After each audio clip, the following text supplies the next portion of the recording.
Narito na po ang lagay ng trapiko sa mga pangunahing kalsada sa Metro Manila mula sa GMA Roadwatch.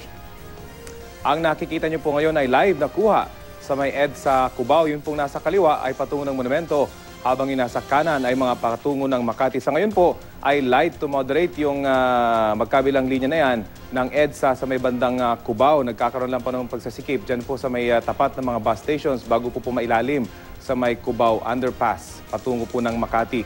Sa kabilang direksyon naman, yung pagkalabas nyo mula doon sa Cubao Underpass patungo sa direksyon ng monumento ay magkakaroon lang pila ng sasakyan hanggang kayo makarating sa harap ng NEPA Q-Mart.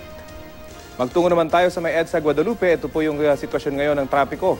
Yung pong nasa kaliwa ay mga patungo ng Makati, habang yung nasa kanan ay patungo ng monumento. Sa ngayon po ay maluwag ang magkabilang linya na yan ng EDSA sa mga oras na ito.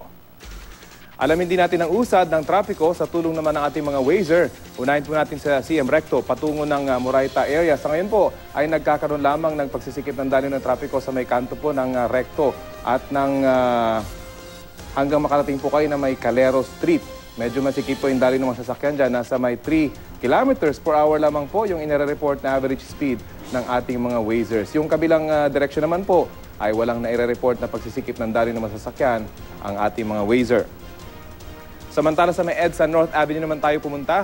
Dito po sa may bandang Balintawak. Sa ngayon po ay mabagal yung daloy ng mga sasakyan, lalo po't may construction pa po. Sa bahaging yan, nasa 7 kilometers per hour lamang po yung average speed ng ating mga Wazer. Ito po yung direksyon na patungo ng monumento at palabas po ng NLEX. Sa ngayon po ay yung bahagi lamang ng construction area, merong pagsisikip ng daloy ng mga sasakyan. Yung kabilang linya naman po, pagkay galing ng monumento at patungo sa direksyon ng Quezon City, ay walang inire-report ng pagsisikip ng daloy ng trapiko ang ating mga Wazer.